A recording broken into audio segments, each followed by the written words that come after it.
All right, let's get into the next discussion now.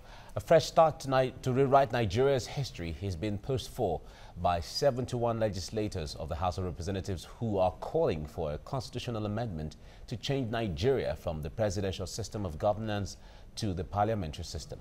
The proponents addressed newsmen shortly after the bill was read for the first time at the floor of the House. The legislators say compelling advantages of the parliamentary system of government are the driving force behind their vision. They insist the parliamentary system of government promotes inclusion and collectiveness, which are critical to equality of income distribution and opportunities. Studies have shown empirically that countries run by presidential regime consistently produce low output growth, higher and more volatile inflation, and greater income inequality relative to those under parliamentary ones. Little wonder the rich continues to be richer, while the poor get poorer. The presidential system of government is very, very expensive to practice, especially for a developing country like Nigeria, and also for a country that is multi-ethnic and multi-religious. We need not forget to let you know that in a parliamentary system, power belongs more to the people and the parliament. If you look at what is happening, even in advanced presidential system of government, the presidency operates sometimes through executive fiat and order, which goes contrary to the norms of all known democratic principles of government of the people, by the people and for the people. We would have less than half of the MDAs that we have today. The man should not go to sacking people or any other thing. Because if the economy is productive, you don't need to work in government to have a job.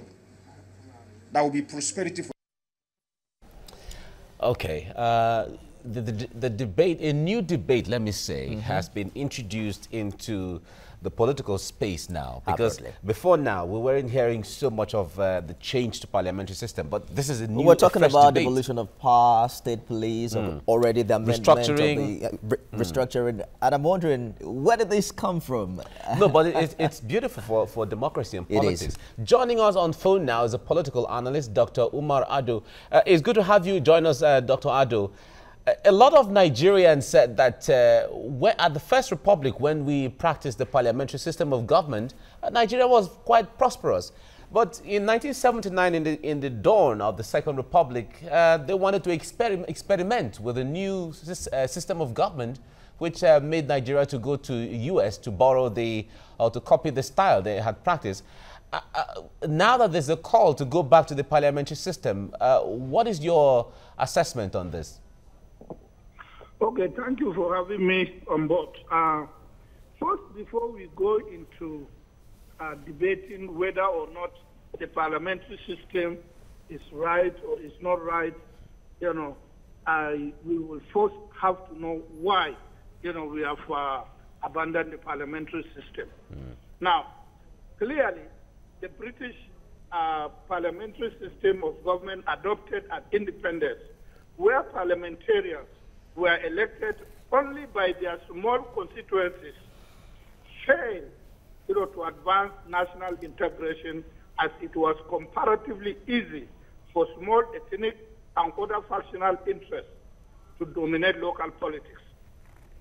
Members elected from these constituencies are the ones that go into the parliament, and more often than not, they get concerned with the interests of their ethnic groups or the various professional associations that brought them into parliament, to the detriment of national unity. And this way, national politics became politics of local groups. In the presidential system, however, the president and the vice president must win a national election. And to do that, they have to appeal to all ethnic groups, to the whole host of other interests across the country. Because of this, the president and the vice president will less likely be controlled by specific interests and other special groups, but by national interest. And that is what we have seen playing in our politics today. That is why some people will come and say, Muslim ticket is not possible, Christian ticket is not possible, Yoruba ticket is not possible, Hausa ticket is not possible, Igbo ticket is not possible. You have to carry everybody along. So the presidential system of government, no doubt, is that was introduced since 1979, is meant to expand and extend the size of Nigeria's democracy, thereby taking in all ever large number of ethnic groups, factions, and other interest groups. In such a large democracy, no one group will ever be big enough to always dominate the national political process. This would mean that the national politics will have to be dominated by ever-shifting coalitions of ethnic, religious, regional, and other interests, other than the majority of, the minority of a small ethnic group or a small interest group that has been propelled into the parliament and then go there to work for the interests of that parliament.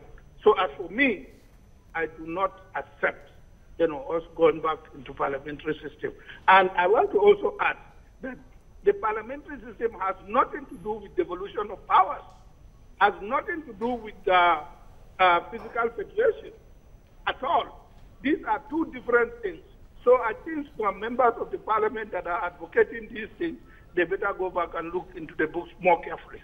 Well, let's also pay attention to what proponents of this request are talking about. First is the expensive nature of the presidential system of government, the fact that we have to elect the president, we have to elect the parliamentary, there are governors in the 36 states of the federation. Some are of the opinion that basic to the corrupt practices in this part of the world is how much money we spend for all of these elections. There's also the seeming power that is centralized, with the office of the president. Of course, when you look at the parliamentary system, the prime minister just appears to be the first amongst equal. Don't you think this is exactly what we need at this time in Nigeria? Okay, now, why did we remove the parliamentary system in the first place? Don't forget, the coup that removed the parliamentary system accused the politicians of corruption. So actually, it is not about the system. It is about the operators. Yes, I understand and I agree with you that the presidential system is more expensive, in terms of electioneering than the parliamentary system. In parliamentary system, both the executive and legislative powers are all embedded in the parliament. Yes, but that the parliamentary system is a micro system that cannot take over, that cannot take the entire ever-shifting coalition of different ethnic, religious, and other interest groups. Look at the countries that have practiced parliamentary system. More or less, they are homogeneous systems. Look at, for example, the Great Britain.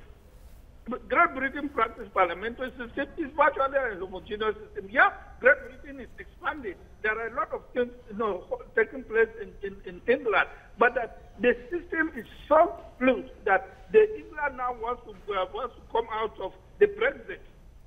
So look at Canada, look at Australia, look at India, look at other systems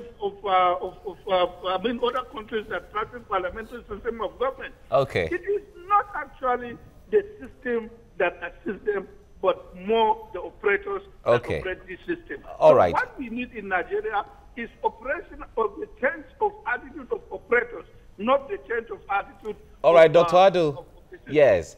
Dr. Adu, I know that going forward, this is a topic Nigerians are going to debate about and talk about as we get along, because we already have reactions from some organizations from regions supporting and also expressing their reservation and all of that. So we're going to see going forward. Thank you very much, Dr. Umar Ado, for lending a voice